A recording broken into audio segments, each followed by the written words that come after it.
Gürcülü kəndidir, Gürcülü. Gürcülü kəndinin türbəsi. Qədim türbəsi. İndi məlumat alacağıq ki, neçənci illərin, neçənci əsrə aiddir.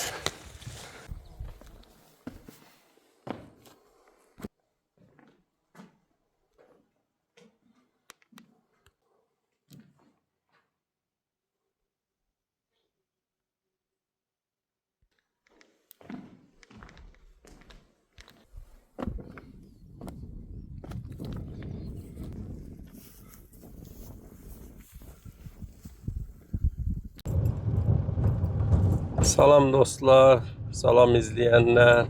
Sizi Qubadlı yurdundan salamlayıram. Yolum doğma Qubadlının Gürcülü kəndinədir ki, oradan məni dəvət edibdir Seyran müəllim. Soyadını bilmirəm, amma bildiyim qədər yurduna, kəndinə bağlı insandır. Mən də gedim, mümkün qədər çalışacağım ki, kəndin tarixi barədə, kəndin yetişdirmələri barədə və kəndin adı haradan götürülüb ki, Gürcülü olubdur. Bir sözlə kəndin barəsində nə kimi məlumatlar var, toplanmağa çalışacağım. İzləmədə qalın.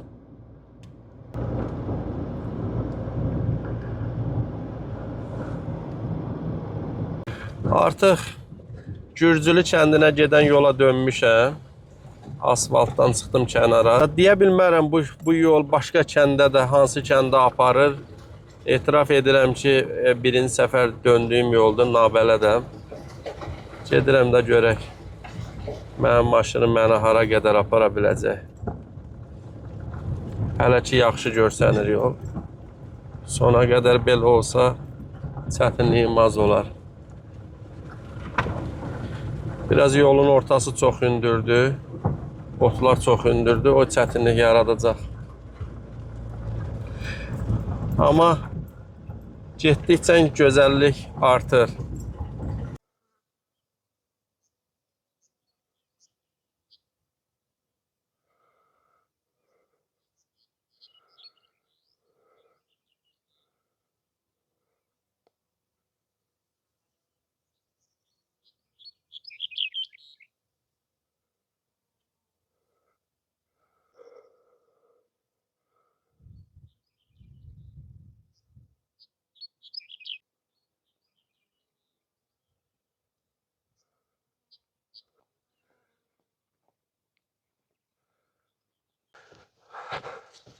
Ay, salam aleyküm. Hoş gördük sizi. Necəsiniz? Keyfiniz alır. Nə işi biz yada salmısınız? Valla elə sizin kəndə mənim açığı birinci səfərdir gəlirəm. Ki Qubadlı rayonu üzrə siz çox fəalsınız. Bütün kəndlərdən siz veriliş aparırsınız və bu da tarixi yadigarıdır. Mən də başa düşürəm ki, bu işləri görməkdə sizin məqsədiniz bunu gələcək nəsillərin yaddaşında saxlamaqdır. Buna görə çox sağ olun, sizə minnətdarıq. Allah sizdən razı olsun. Mən sizi daimi izləyəcəyəm.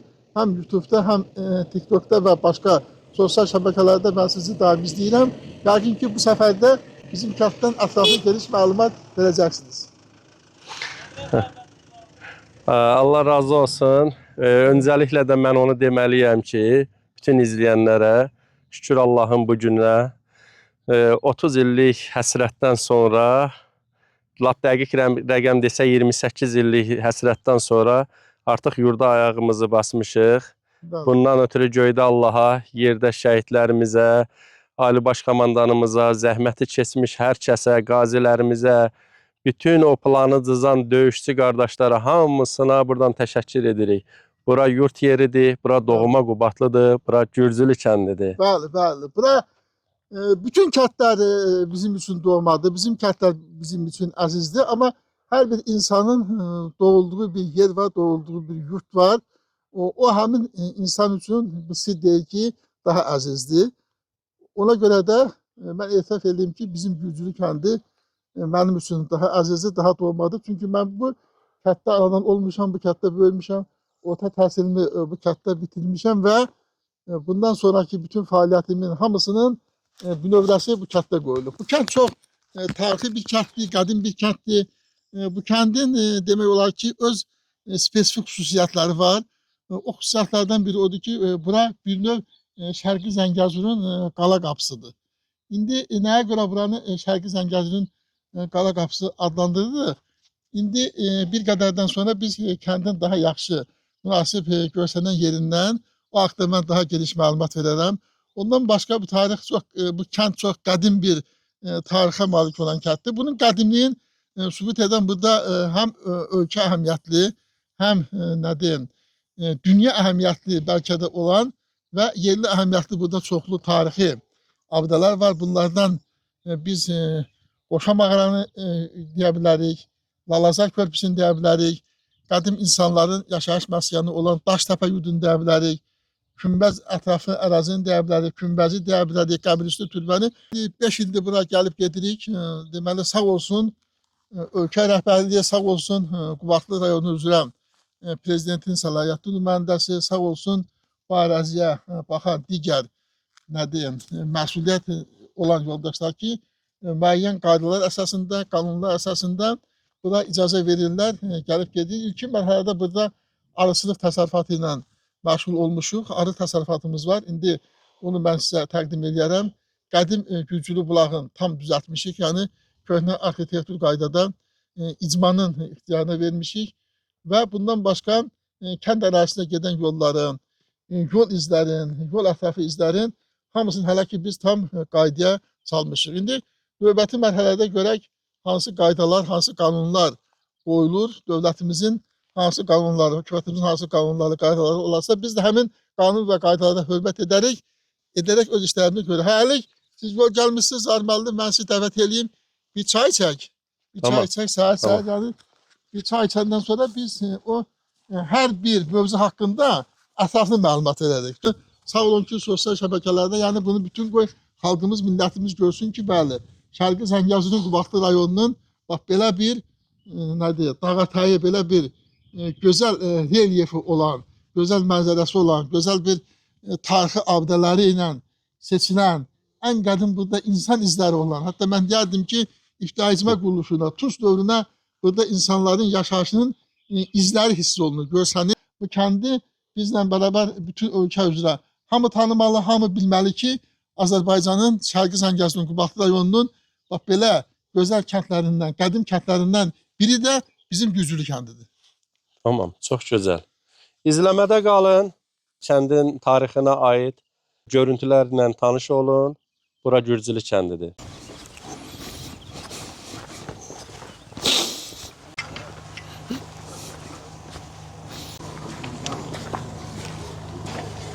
Gürcülü kəndidir, Gürcülü.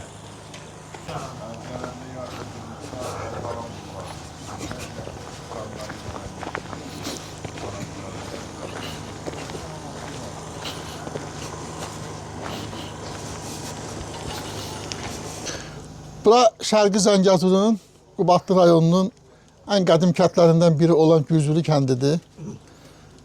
Bura Azərbaycanın ictimai-siyasi həyatında xüsusi rolları olan görkəmli dövlət xadimləri Nəzər Heydərov, Azərbaycan Ali Sovet Rəsət Heyətinin sədri olmuş Nəzər Heydəroğlu Heydərov bu evdə yaşamışdır. Bu kənddə böyümüşdür, bu yurtda böyümüşdür. Və həmçinin görkəmli dövlət xadimi Azərbaycan Daxili İşlər Naziri General-Leytenant Arif Nəzəroğlu Heydərov da 1926-cı ildə bu kənddə dünyaya gəlmişdi. Bundan başqa bu yurtda, Heydər yurdunda Qarabağda çox məşhur həkim olan Ədalət həkim də bu yurtların olmuşdur və həmçinin indiki İqtisadiyyat Universitetinin əvvəlki dövründə Xalq Təsərrüfat Universiteti adlanırdı. İqtisadi tarix fənninin, İqtisadi tarix kafedrasının yaranmasında xüsusi rolu olan İqtisadiyyat tarixinin Azərbaycan elmində bünövrəsini qoyan Qaçay Nəzəroğlu Heydərov da bu yurtda, bu kənddə doğulmuşdur. Yəni bu yurt, bu kənddə bu yurdun xüsusi rolu var. İki burada bu evləri var. Bu il Nəzər Heydərovun 130 illiyi, Arif Heydarovun isə 100 illik idi. 100 illik və 130 illik yüksək səviyyədən qeyd olunur. Hər ikisi Azərbaycanın görkəmli ictimai, siyasi dövlət xadimləridir. Azərbaycan cəmiyyətinin, Azərbaycan dövlətinin inkişafında hər ikisinin xüsusi rolları vardır və hər ikisi hal-hazırda Bakı şəhərində 1-ci fəxri xiyabanda uyğurlar. Allah Teala hər ikisindən rəhmət eləsin. Və həmçinin bu yurtda olan Qaçay müəllim haqqında da mən məlumat verdim. Ədalət Novruzoğlu Heydarov haqqında da məlumat verdim ki, Qarabağda, Ağdamda yaşamış və göydə Allah, yerdə uşağı Allahı ədalət həkimi adlandırırlar. Bu yurt, yəni bu kənd üçün çox, nəinki bu kənd üçün, bu bölgə üçün, bu rayon üçün, bu respublika üçün çox böyük, bax bu tarixi şəxsiyyətləri ilə töhfə vermiş bir yurtdur. Ona görə də mən sizi bu yurda dəvət elədim ki, bax bu yurtda bu çəkilişləri edək və bu yurt, bu kənddən verilişlərlə bərabər bu yurt haqqında da xüsusi bir mən öz sözlərimi, məlumatlarımı verim ki, bu yurt hansı yurtdur. Təşəkkür edirəm geniş məlumatınıza görə. Çox sağ olun. Sehran müəllim, bir özünüz barəsində də bir təqdim edin, qoy izləyənlər bilsin sizin ixtisasınızı. Maşallah çox geniş izah edirsiniz. Mən özüm də bu kətdənəm, bu kətdə anıl olmuşam, bu kətdə böyümüşəm. İbtidai təhsili, əsas təhsili və orta təhsili bu kətdə almışam. Sonradan mən Bakı şəhərində Bakı Dövlət Universitetinin tarix ixtisası üzrə tarix fakültəsini qurtarmışam və həm tarixçi ixtisas almışam, həm də tarix və insan cəmiyyət üzrə bir müəllim kimi mənim diplomum var. Amma mən bununla kifayətlənmirəm. Mən tarixi tədqiqatlar aparıram, tədqiqat işlərini aparıram. Yəni, respublika əhəmiyyətli olmasa da ən azından öz rayonumuz haqqında, öz doğma kəndimiz, öz doğma kəndimizin tarixi abidələri haqqında mən məlumatları toplayıram və burada da məqsədim bu məlumatların gələcək nəsillərə ötürülməsidir.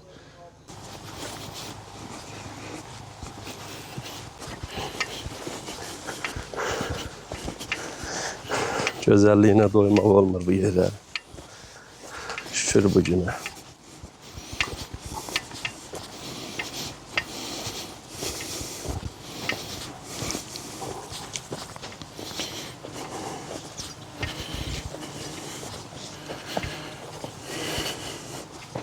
Bu yol hara düşür Seyran müəllim? Bulağa, Qədim Düzülü kəndinin qədim bulağına 30 il işğal altında qalıb buralar tam bərbad bir vəziyyətə düşmüşdü. Hər halda bərpa işləri olubdu, qurumamışdı bulağın gözü, yəni bu... Demək olar ki, qurumuşdu. Burada geniş, bayaq mən məlumat verdim, General Leytenant Arif Heydarovun 100 illik, yubileyə 100 illik xatirəsinə həsr olaraq bu bulağı, Qədim Düzülü bulağın onun 100 illik şərəfində biz təmir işlər apardıq, bərpa işlər apardıq və bulağın gözünü açdıq və demək olar ki, bulaq çox belə yaxşı bir vəziyyətə və çox bir normal bir vəziyyətə gəlib. Bu işlərin hamısını biz görmüşük. Buralar hamısı maşallah. Otun cəngəlin, yəni beton pilləkənlərdir, daş, qədim qara daşlarından hörgüdür. Bu layihənin həyata keçirilməsi birbaşa mənim təşəbbüsüm olub və bu işin görülməsini birbaşa mən özüm üstündə durmuşam və bu görkəmli dövlət xadimi Arif Nəziroğlu Heydarovun 100 illiyi şərəfinə görülən işdir. Mənə elə gəlir ki, nəticə var və görülən iş göz qabağındadır. Burada bir məkandır, yəni Güzülü kəndinin, yəni bura daha geniş məlumat versək, Güzülü kəndinin ən gözəl məkanlarından biridir. Yəni bura bu kənddə yaşayan insanların hamısının demək olar ki, gəlib vaxtilə buradan su götürdüyü, su içdiyi bir məkandır. Yəni bütün qədim sakinlərin 100 illər, bəlkə də 1000 illər bundan əvvəlki dövrdə də bizim qədim insanlarımızın, atalarımızın və babalarımızın ayağının dəydiyi bir məkandır. Ona görə də mən hesab edirəm ki, bu məkanda danışmaq, bu kənd haqqında məlumat vermək bu məkanda daha yaxşı olar. Biz bu payızda, yəni 2025-ci ilin payızında bu bulaq demək olar ki, tamam itmişdi. Otun cəngəlin içində demək olar qalmışdı. Biz bunu yenidən tam bərpa elədik. Hardasa bir 10 metr məsafədə qayanın altında bunun bulağın ilkin mənbəyi var. O mənbəni biz axtardıq, tapdıq və o bulağın gözünü açdıq və demək olar ki, bulaq ən yaxşı bir vəziyyətdədir. Bulağın suyu da çox keyfiyyətli bir sudur. Heç bir çöküntü vermir. Bu suyu içənlər demək olar ki, hamısı bu sudan içib razı qalıblar. Mən bir də təkrar edirəm, bura Şərqi Zəngəzurun qədim Gürcülü kəndidir. 1000 illərin tarixi olan bir kənddir. 1000 illərin, 100 illərin, əsrlərin tarixi olan bir bulaqdır. Təkrar bir də deyirəm, kəndin çox məkanları var, amma bu bulaq kəndin ən yaxşı məkanıdır. Çünki burada bütün insanların, daha doğrusu bir neçə əsrlərin yaşadığı insanların burada izləri var. Bugün biz burada söhbət aparmaqla, burada məlumat verməklə o dünyasını dəyişmiş insanların hamısının ruhu şad olacaq. Amma çox təəssüf ki, 1993-cü ildə buranı tərk edən insanlar bir daha buranı demək olar ki, görə bilmədilər. Buradan gedən insanlar, yaşlı insanların hamısı dünyasını dəyişib. Bulağın bərpasını həyata keçirdik. Bulaq demək olar ki, görsənmirdi. Tamam demək olar ki, otun cəngəlinin içərisində itmişdi. Böyük çətinliklə də olsa biz bunu tapa bildik, bərpa edə bildik. Həm İctimai Dövlət Xadimi General Leytenant Arif Heydarovun 100 illiyi şərəfinə, həm də bu kənddən köçüb gedənlərin, bir də bu kəndi dönməyib, geri dönməyib görməyənlərin xatirəsinə olaraq biz bu işləri gördük. Yəqin ki, onların da ruhu indi şad olar ki, biz onların ayaq izləri olan bulağı, onların ayaq izlərinin olan yeri biz belə bərpa elədik. Həmçinin burada insanların, o cümlədən bizim kənd cəmiyyətinin, icmanın, fərq eləmə rayonumuzun, ölkəmizin istənilən vətəndaşı üçün, hamı üçün vətəndir. Bura ölkəmizin, yəni hamımızın bir vətənidir. Bura da vətənin bir güşəsidir, bir məkanıdır.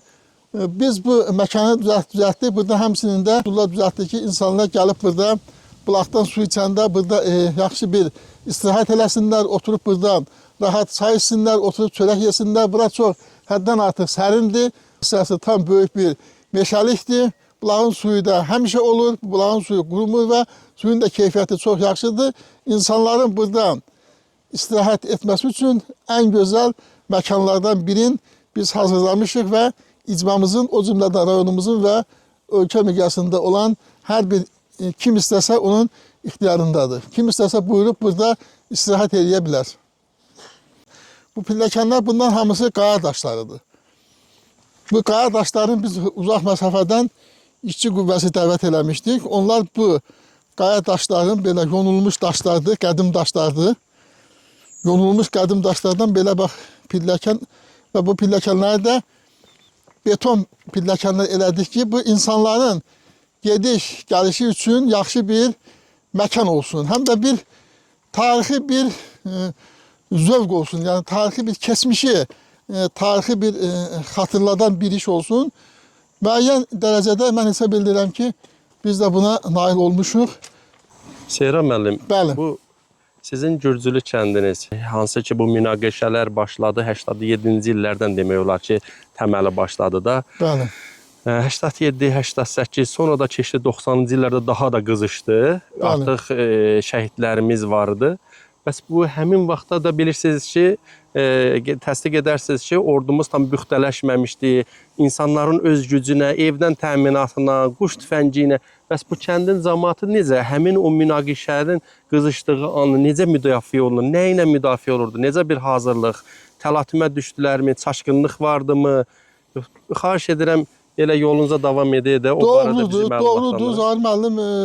Mən sizə xüsusilə minnətdaram ki, siz bu mövzuya toxundunuz. Çünki bu kənddə olub başqa məlumatlar haqqında fikir söyləmək, amma həmin dövrü xatırlamamaq heç bir növ yaxşı alınmır.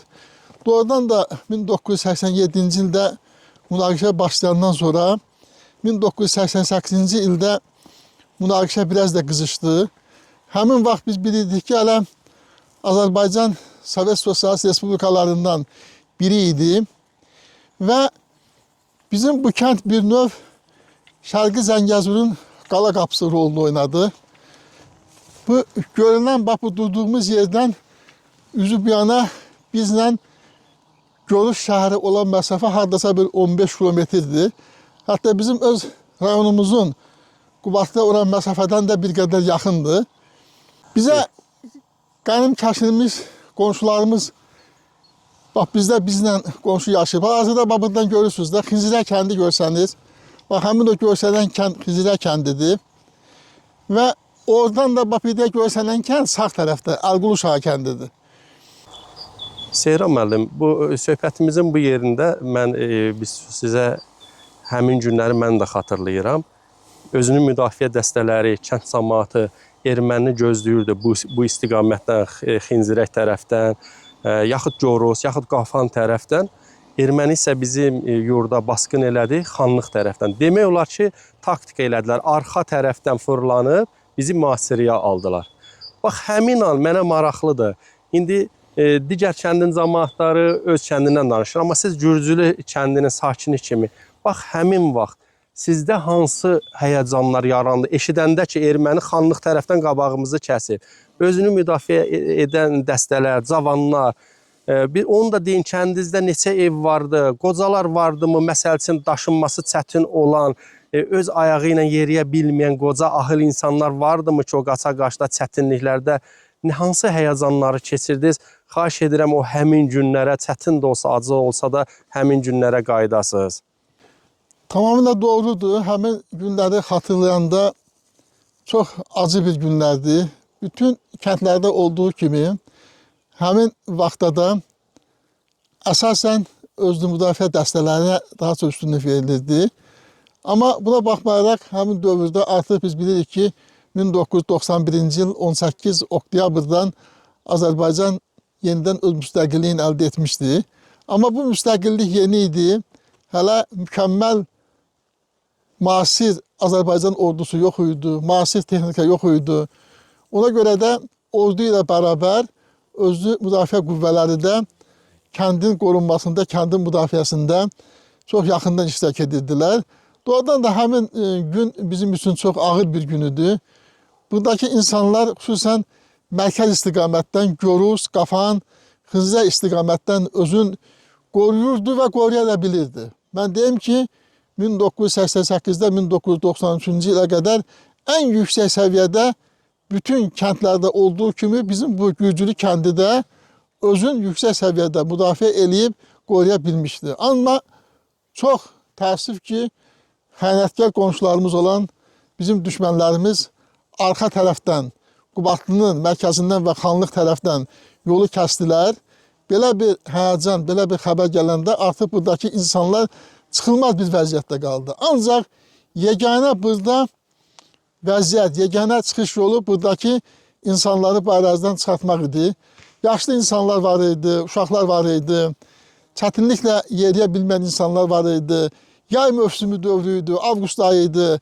İnsanların istirahət etdiyi bir dövr idi.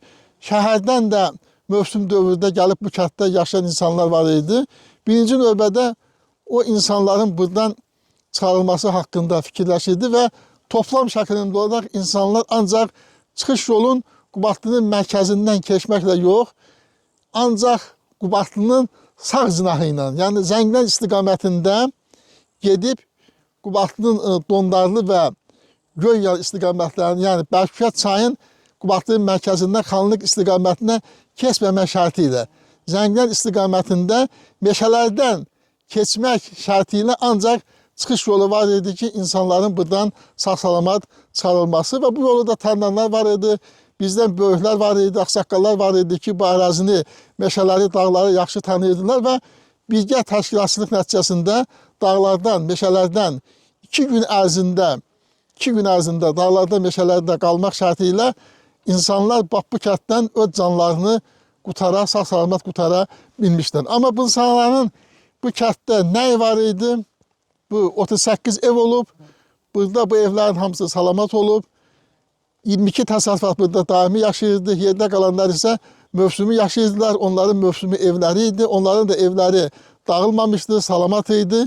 Yay mövsümü dövründə yaşayırdılar. Bütün insanların demək olar ki, bütün təsərrüfatları, çoxlu sayda iri buynuzlu mal-qaraları, xırda buynuzlu heyvanları, o cümlədən quş, qaz, ördək, toyuq, cücə, bütün əsrlərlə, 100 illərlə, yəni 10 ildən, 20 ildən, 50 ildən, yarım əsrdən söhbət gedir. Əsrlərdən, 100 illərdən söhbət gedir. Ulu babalarından, atalarından insanlara miras qalmış bütün əşyalar hamısı elə o vəziyyətlərdə qaldı. Yəni, avqustların 31-i idi, insanların payız mövsümü, qış mövsümünün topladığı ambarlarında böyük azuqələr var idi.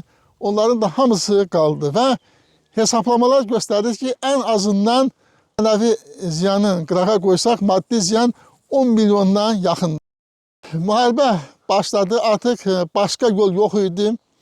Uzun müddət düşmənlə aparılan sülh danışıqları nəticə vermədi və nəticə vermədiyinə görə də şanlı qəhrəman Azərbaycan ordusu Ali Başkomandanın göstərişi ilə 2-ci Vətən müharibəsinə başladı və qısa müddətdə 44 gün ərzində Ali Başkomandan möhtərəm prezidentimiz Zat-ı Aliləri İlham Əliyev cənablarının apardığı uğurlu siyasət nəticəsində Şərqi Zəngəzurun, Qarabağın digər əraziləri işğaldan azad olunduğu kimi bizim Güzlü kəndi də işğaldan azad olundu və 5 ildir ki, bu kənd də azaddır. Biz də bura gəlib gedirik. Bizə ilkin mərhələdə icazə verilib ki, kənddə bir oturacaq yeri üçün navestikilər, kənddəki yolların təmizlənməsi, otluqların, cəngəlliklərin təmizlənməsi, bulaqların gözlərinin açılması və o cümlədən ilkin mərhələdə olaraq kənd cəmiyyətinə icazə verilib ki,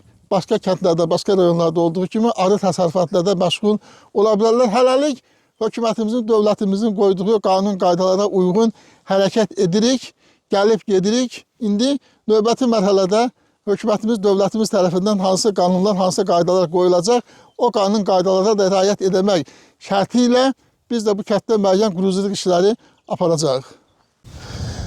Seyran müəllim, bu divarda mən barelyef görürəm. Şair, polkovnik, çoxsaylı şeir və poemaların müəllifi, qızıl medal, qızıl qələm mükafatı laureatı, Azərbaycan Yazıçılar Birliyinin üzvü Şirin Məmmədoğlu. Zəhmət olmasa, özdə deyəsən bu yaşadığı evdir, yaşadığı evə barelyef. Onun da barəsində məlumat verin, zəhmət olmasa biraz yaxına gəlin. Bəli, bu mənim böyük qardaşımdır. Allah rəhmət eləsin, Allah bütün bu kənddə böyüyüb, doğulub, başa çatanda, bu kəndlər üçün, bu kənd üçün zəhmət çəkən insanların hamısını rəhmət eləsin. Bir qədər vaxtından tez rəhmətə getdi, 62 yaşında. Siz özünüz doğrudan da baxdınız, oradakı yazı oxudunuz. Daxili xidmət, polisdə daxili xidmətdə işləyirdim. Siz də burada oxudunuz. Şair idi, polkovnik rütbəsinə qədər yüksəlmişdi. Çoxsaylı şeir və poemaların müəllifi idi. Bir neçə mahnı bəstələmişdi. Bəstəkarlığı da var idi. Qızıl medal, qızıl qələm mükafatı laureatıdır. Azərbaycan Yazıçılar Birliyinin üzvü olmuşdu. Bu kənddə, bax bu yurtda, bu evdə anadan olmuşdu. Orta təhsilini buradan almışdı. Sonra Bakı Dövlət Universiteti Hüquq Fakültəsini qurtardıqdan sonra Daxili İşlər Nazirliyinin Daxili Xidmət İdarəsində işləmiş, polkovnik rütbəsinə qədər yüksəlmiş. Çox qardaşım olduğuna görə demirəm, çox xeyirxah bir insan idi. Amma yeganə olaraq kəndə cəmi işğaldan azad olundan sonra 2021-ci ilin aprel ayında bir dəfə kəndi gəldi, bir dəfə kəndi gördü. Çox arzuları var idi bu kənd haqqında. Çox işlər görmək istəyirdi. Bu kəndə çox öz töhfəsini vermək istəyirdi. Ən ki kəndə, bu öz işi ilə, öz peşəsi ilə, öz yaradıcılığı ilə daha çox işlər görə bilərdi. Amma çox təəssüf ki, Allahın işidir, Allahın işinə qarışmaq olmaz. Vaxtından əvvəl dünyasını dəyişdi. Və biz də bu kənddə, bu yurtda, bu evdə doğulub böyüdüyü üçün bax belə bir paralel düzəltmişik ki, gələcək nəsillər ən az heç olmasa tanısın ki, yəni bu kənddə, bu yurtda, bu evdə belə bir insan olub ki, o öz əməyin, öz peşəsinin tək özü üçün yox, cəmiyyət üçün, ölkə üçün, xalqımız üçün, rayonumuz üçün, kəndimiz üçün də nəsə bir xeyirxah iş görmək istəyib. Allah rəhmət eləsin. Allah Allah razı övladlarına. olsun, Allah razı olsun, Allah sizi qorusun ki, siz də gəlib və belə çəkiliş aparıb və bütün kənddəki bütün işlərlə bərabər bunu da gördünüz və bu haqda da məlumat əldə etmək istədiniz. Mən də bu haqda qısaca da olsa məlumat verdim. İnşallah ki, Bu ruhu qədər. şaddır. Nədən ki, yaşadığı kəndi, yaşadığı evi ziyarət edə bilənlər var. Bəli. Allah rəhmət eləsin. Allah sizdən də razı olsun. Hal-hazırda da Gürcülü kəndinin türbəsinə gedirik. Sehran müəllim bizi orada yerindəcə məlumatlandırsın. Qabaqdım sağa girək. İnşallah ki, kəndin tüm məlumatlarını sizə çatdırmağa çalışacağıq. Ən qədim tarixi abidələrindən biridir kənd. Bu kəndin üstün cəhətlərindən biri də bunun qədimliyini sübut edən tarixi abidələrdir. Hər bir yeri, hər bir yurdu, o cümlədən bizim kəndində qədimliyin tarixi ondan sübut olundu ki, burada qədim insanların izləri olsun. Əgər burada qədim insanların izləri varsa, diz qoyublarsa, bu onu sübut edir ki, bəli, bu kənd doğrudan da qədim kənddir. Burada qədim dövrdə, orta dövrdə insan yaşayış olub. Ona görə də biz qalxırıq həmin o türbənin ətrafına və oradan ətraflı geniş məlumat verərik. Hal-hazırda görürsünüz də, buralar yaşıllıqdır da, Zahir müəllim. Siz aşağı kəndlərdə keçib gəldiniz də. Bəli. Aşağı kəndlərdə artıq görürsünüz, otlar demək olar ki, hamısı nədir? Saralıb. Amma özdə hələ yaşıllıq nədir? Özünü tamamilə istəyirsən sanki saxlayıb. Elə bil ki, sanki burada yaz yeni başlayır. Yəni, bu ərazi, bu yurt həm qədimliyi ilə bərabər, həm də relyefi ilə başqa yerlərdən, başqa ərazilərdən, başqa yurtlardan fərqlənir də, relyefi də çox gözəldir. Yəni, burada yüksək dağlıq var, dağətəyi yer var, meşələr var, dərələr var, təpələr var, düzənlik var, meşələrdə cürbəcür ağaçlar var, o cümlədən insanların istifadə edə biləcəyi təbii meyvələr var, təbii qidalar var, meşələrdə çoxlu fındıq bağları var, zoğal bağları var, gilə meyvələr var, itburnu və s. Belə gilə meyvələrdən də meşə çiçəkləri də var burada, cürbəcür otlar var. Kənd həm dağlıq ərazidir, həm dağətəyidir, həm də bir hissəsi aran ərazisi sayılır. Bir hissəsində günəş boldur. Bu tarixdir, bu tarixdir. Burada 100 illərin, hətta 1000 illərin tarixi var. Uzun müddətdə, 30 ildə böyük tarix, 30 ildə bu işğal altında qalıb, artıq bir çox görülən işlər, bir çox izlər də mənfi düşmənlərimiz tərəfindən məhv edilir. Ona görə də hər bir yurdu, hər bir kəndi belə canlandırmaq lazımdır, çəkilişlər aparmaq lazımdır ki, ən azından bizdən sonra başqa bir nəsil gəlir, yeni nəsil gəlir. Gələcək nəsillər, burada doğulmayan, burada böyüməyən gələcək nəsillər bu füsunkar təbiəti görə bilsinlər ki, onların ata-babaları, ulu-babaları hansı bir yerdə, hansı bir diyarda yaşayıblar, sonra məcburi şəkildə bu ərazini tərk ediblər. İndiki gənc nəslinin bunu bilməsi çox vacibdir. Mən də tövsiyə edirəm ki, bütün ərazilərdə bunlar hamısı çəkilməli, ən azından tarixin yaddaşında olmalıdır. Salınmalıdır ki, tarixin yaddaşında qalsın.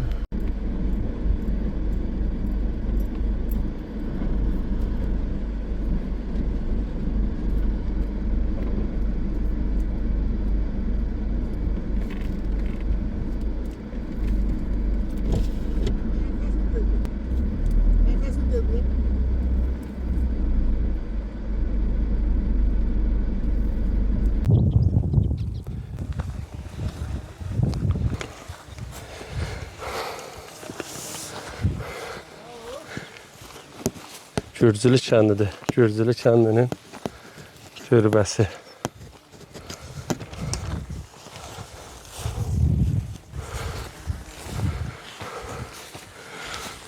qədim türbəsi. İndi məlumat alacağıq ki, neçənci illərin, neçənci əsrə aiddir.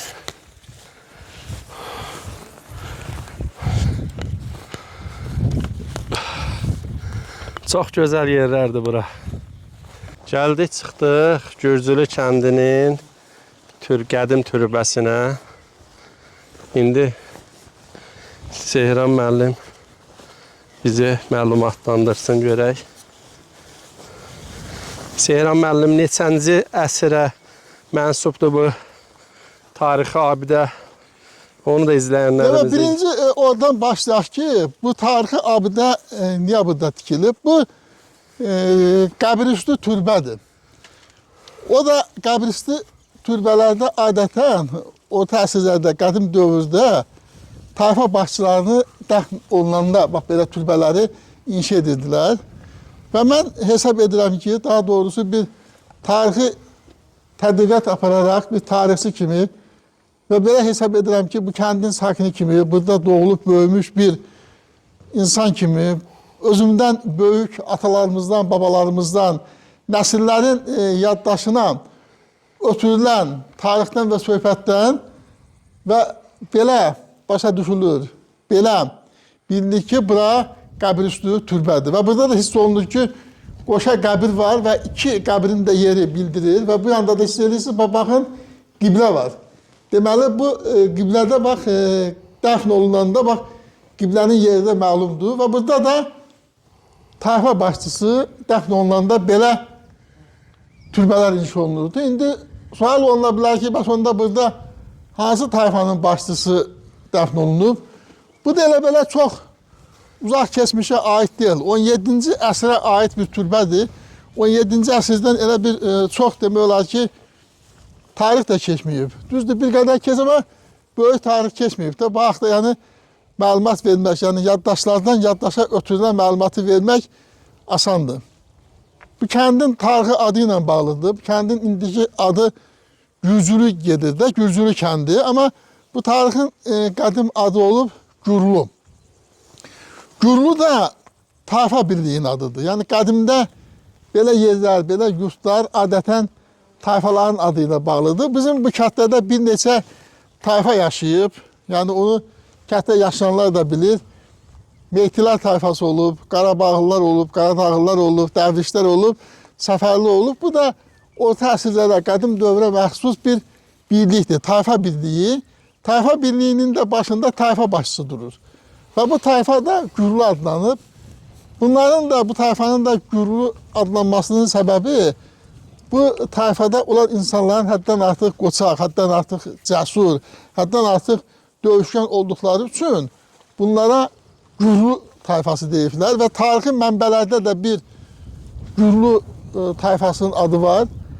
Hətta mən deyərdim ki, əvvəlki tarix dərsliklərində Gürlü tayfa birliyi haqqında məlumat verilir. Gürlü tayfa birliyinin hansı döyüşlərdə, hansı dövlətlərin o qələbə çalmasını necə iştirak etdikləri də bəllidir.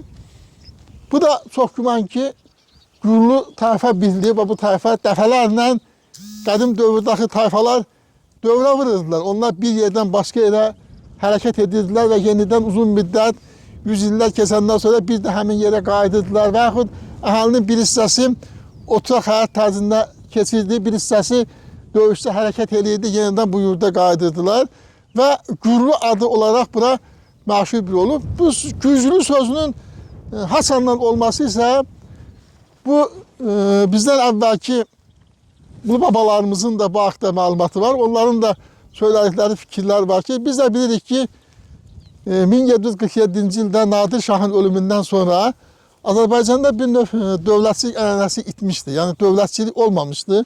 Ayrı-ayrı xanlıqlar olmuşdu.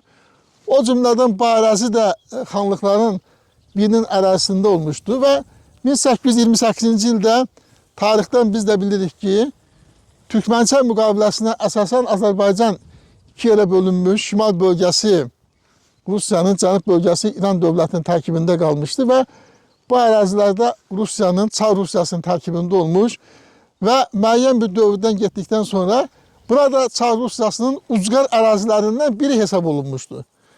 Və Onu da biz bildik ki, Cənubi Qafqazda əsasən birinci növbədə Çar çinovniklərinin keçib getdiyi ərazi Gürcüstan olub və Gürcü əsilli çinovniklərdə Cənubi Qafqazın idarə olunmasında yaxından iştirak ediblər və 1841-ci ildə Çar Rusiyasının belə bir islahatı olub, kəndli islahatı, kəndlərdə torpaq islahatı və o cümlədən bu ərazidə də torpaq islahatı keçiriləndə Gürcü əsilli çinovnik bu ərazidə olub və bu kəndin Gürlü adlanmasının tarixi ilə maraqlanıb və həmin dövrdə yaşayan insanlar da tərcümədə deyiblər ki, yəni Gürlü, o da soruşub ki, Gürlü sözünün mənası nədir? Bunlar da tərcümə ediblər ki, qoçaq, igid, cəsur, Gür adam olduqları üçün, Gür danışdıqları üçün, bir yerdən bir yerə köçərkən Gür vəziyyətdə getdikləri üçün elə Gürlü bir tayfa adıdır.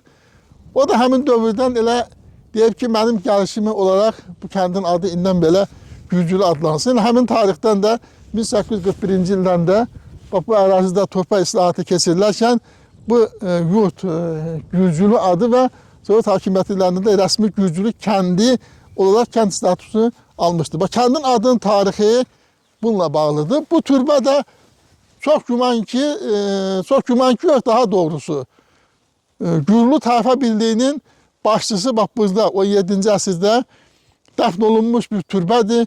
Möhtəşəm bir türbədir, tarixi abidədir. Orada da qeyd olunur, görsənir, dövlət tərəfindən qorunur. 8 güşəli, unikal bir türbədir. Belə türbə Azərbaycanın bir çox rayonlarında, o cümlədən bizim rayonun bəzi kəndlərində də var. Amma bu formada, bu cür 8 güşəli, belə formada unikal, möhtəşəm bir türbə mən başqa ərazilərdə görməmişəm, rast gəlməmişəm sadəcə olaraq. Amma bu çox belə unikal, möhtəşəm şəkildə inşa olunmuş tayfa başçısının burada dəfn olunduğu bir yerdir, qəbrüstü türbədir. O cümlədən bu ərazilər kənd cəmaatının qədim qəbirstanlığı olub. Həmin qəbirlərdən bizim ulu babamız, yəni bizim soyadını daşıdığımız, yəni bir nəsildən olan Heydərin və Məhəmmədin qəbri, o cümlədən onların atası Səfər Əlinin qəbri, Mehdinin qəbri. Bütövlükdə götürəndə Gürlü tayfa birliyinin, yəni tərkibində olan o bütün tayfaların, həm Mehdilərin, həm Səfərlərin, həm Qarabağlıların, həm Qaradağlıların, həm Dərdişlərin, yəni bütün insanları qədim dövrdə rəhmətə gedərkən onlar bu ərazidə dəfn olunublar. Həmin dövrdə də biz bilirik ki, qəbir üstü götürmə adəti yoxdur. Yalnız sadəcə olaraq bir qədər yaxınlaşın, mən burada sizə göstərə bilərəm. Bu formada qəbir üstü daşlar qoyurdular. Sadəcə olaraq rəhmətə gedən insanları dəfn edirdilər. Bu formada belə nişana üçün qəbir üstü yerlər qoyurdular. Hiss edirsiniz, bu hissə daşın bu hissəsində görürsünüz, artıq bir çalam əmələ gəlib. Daşın bu formada qoyulması və burada bu çalanın əmələ gəlməsi buranın da qədim qəbir yeri olduğu sübut olunur. O cümlədən də burada müəyyən qəbirləri biz bilinməsi üçün belə bir ilkin mərhələdə göstərmişik ki, yəni tarixi yaddaşlarda qalsın. Yəni bizdən əvvəlki insanlar, bizim atalarımız, babalarımız, nənələrimiz bizə bu qəbir yerlərini göstərmişdi. Biz də onun əsasında bu qəbir yerlərini müəyyən etdik ki, burada bir qəbirlər var. Məhəmməd Səfərəli oğlu 1858-1932-ci illərdə, Heydər Səfərəli oğlu 1860-1935-ci illərdə iki qardaş, yəni Səfərəlinin doğulu tutaq ki, Mehdi, onların da hamısının qəbir. Bu gördüyümüz bu ərazi qədim o Gürlü tayfasına, qədim Gürcülü kəndinə olan əhalinin qədim qəbirstanlığı olmuşdu. Həmin dövrdə indiki kimi adət yox idi ki, qəbir üstü daşlar götürülsün. Ancaq elə bastırıb üstdən nişana üçün daşlar qoyurdular. Artıq həmin ərazilər demək olar ki, hamısı kol-kos demək alıb. İlkin mərhələdə biz müəyyən işlər görmüşük, müəyyən qəbir yerlərini artıq təmizləmişik. Burada belə bir oturacaq yeri düzəltmişdik ki, bu türbəni ziyarət etməyə gələnlər, o cümlədən öz ulu ataların, babaların, ulu babaların, ulu nənələrin ziyarət etməyə gələn insanlar da burada oturub özlərini həm günəşdən, həm soyuqdan, həm yağışdan qoruya bilsinlər. Bizim bu ərazinin də özünün çox gözəl relyefi var. Həm dağlıqdır, həm dağətəyidir. Bax, bugün iyun ayının 13-üdür. Bax, görürsünüz burada Mərövcə. Biz 10 gün bundan qabaq burada təmizlik işləri aparmışdıq. Hansı ki biz bilirik ki, bu bitki mərözə deyilən bir bitkidir. Başqa rayonlarda bunun cürbəcür adla deyirlər, amma bizim ərazidə buna mərözə deyirlər. Bax, burada da var, bax, burada da var, orada da var, görürsünüz. Burada 10 gün bundan qabaq bu ərazini təmizlikdən sonra iyun ayının 13-də bax, belə bir mərözənin olması. Demək, bu otların, bu dəqiq ərazilərin hansı hissəsini gəzsən, deməli, bu bitki növü var. Və o cümlədən belə təbii meşələr var. Baxın, bu meşələr də bax, belə üzü yuxarı gedən bu dərələr hamısı fındıqdır, zoğaldır, qaragilədir, itburnudur, alçadır, cır almadır, cır armuddur. Bax, belə bir təbii meyvələrindən kifayət qədər vardır ki, qədim dövrdə və bizim dövrümüzdə də bu meyvələrdən insanlar yığıb, qidalanıb və istifadə edirdilər. Mən bu qədər kənd haqqında, bax, bu türbə haqqında, bu türbə ətrafındakı olan füsunkar təbiət haqqında, bu ərazi haqqında məlumat verdim. Məlumat verməkdə də məqsədim odur ki, gələcək nəsillərin tarixi yaddaşında, qan yaddaşında qalsın ki, bəli, onların ulu vətənlərinin, ulu atalarının, ulu babalarının yaşadığı belə bir gözəl məkan olur. Və o cümlədən biz bunu gələcək nəsillərlə bərabər digər bölgələrimizdə yaşayan millətimizə, xalqımıza da çatdıraq ki, bəli, Şərqi Zəngəzurun Qubadlı rayonunun Güclü kəndinin belə gözəl bir füsunkar təbiəti var, belə gözəl bir tarixi abidələri var və həmin məkanlardan biri də bax, bu Güclü kəndinə məxsus olan 17-ci əsrə aid olan Güclü türbəsidir ki, o haqda mən geniş məlumat verdim. Bu qədər. Başqa suallarınız olsa mən canlandıra bilərəm. Seyran müəllim, öncəliklə sizə təşəkkür edirəm. Bu Ucqar kəndin, Gürcülü kəndinin təbiəti barəsində, tarixi barəsində çox geniş məlumatlar verdiniz. Və mən bir də bir şeyin üstə dayanacam, qaydacam daha doğrusu bayaq izah elədiyiniz ki, bu mərövzə məsələsinə. Mənə çox təəccüb maraqlı gəldi ki, Aşağı Qubatlının aşağı kəndlərində may ayın 15-nə artıq mərövzə qalmır da, qartalmış olur. Hətta mən deyərdim bir qədər tez, mayın lap əvvəlinə. Tez, bəli, mayın hətta lap əvvəllərinə. Aprelin axırında demək olar ki, qalmır. Bəli. Mən təəccüb edirəm, bu mərövzə artıq yeyiləsidir. Bəli. Bax, çox kövrəkdir, çox kövrək, qırıq-qırıq olur. Bəli, bəli. Bu ondan xəbər verir ki, Gürcülü kəndinin təbiəti fərqlidir. Demək olar ki, bir möcüzəvi bir təbiəti var da, bax, belə füsunkar bir təbiəti var. Bu kənddə həm quzey var, həm aram var. Bəli. Bu kənddə çox fərqli... Həm yüksək dağlıq var, həm dağ ətəyi var, həm dağlar var, həm dərələr var, həm meşələr var, həm meşələrdə müxtəlif ağaçlar var, həm meşələrdə çoxlu meyvə ağaçları var, təbii meyvə bağları var. Yəni, kos var. Yəni, demək olar ki, relyef həddən artıq rəngarəngdir, həddən artıq müxtəlifdir və həddən artıq maraqlıdır. Burada nədir? Həm yaşamağına, həm istirahat eləməyinə, həm burada bir məkan kimi buranı seçməyinə dəyər. Elə bax, bu yerdən də, bu məqamda da bu kəndin uşaqdan tutmuş böyüklərinə, ağsaqqallarına qədər İstər Bakı şəhəri, istər Sumqayıt şəhərində, istərsə Azərbaycanın başqa bölgələrində yaşasınlar, fərq etməz.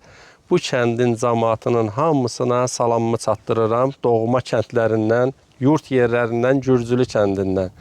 Və uca Allahdan arzu edirəm ki, nəinki Gürcülü kəndinin cəmaatı, nəinki Qubadlı yurdunun sakinləri, bütün işğaldan azad olmuş yerlərimizin sakinləri hamısının yerinə, yurduna qayıtışı tamamlansın, baş tutsun. Elimizə dönək, kəndimizə dönək. Bax, bu kəndin cəmaatına da arzu edirəm ki, gəlsinlər, öz kəndlərinə, öz uşaqlıq xatirələrinə qovuşsunlar. Qocalarımıza Allahdan sağlamlıq, uzun ömür arzu edirəm. Xəstələrimizə, kəndin sakinlərinə xəstələr varsa Allah möhlət versin, kəndinə dönmək imkanları olsun ki, gəlib bu füsunkar təbiətin havasından qidalansınlar, bu havasından bəhrələnsinlər və çox şad oldum bu kəndin təbiətinə, ecazkar təbiətinə. Heyran olmuşam desəm yanılmaram. Yəni, çox sağ olun. Siz doğma rayonunuz olan Qubadlının bir çox kəndlərindən belə verilişlər hazırlamışsınız. Mən də sizin daimi izləyiciniz olmuşam, maraqlanmışam və ona görə də mənim arzum, mənim istəyim olub ki, o mövzulardan biri də bizim bu kəndimizə, bizim bu yurdumuza, bizim bu sünkər təbiətimizə həsr olunsun. Siz də sağ olun ki, bunu etdiniz. Bir daha mən öz adımdan, kənd icra üzvləri adından, kənd cəmiyyəti adından sizə dərindən öz minnətdarlığımı bildirirəm. Allah sizi qorusun. Həmişə var olun. Sağ olun. Allah bütün elimizi qorusun. Var olun.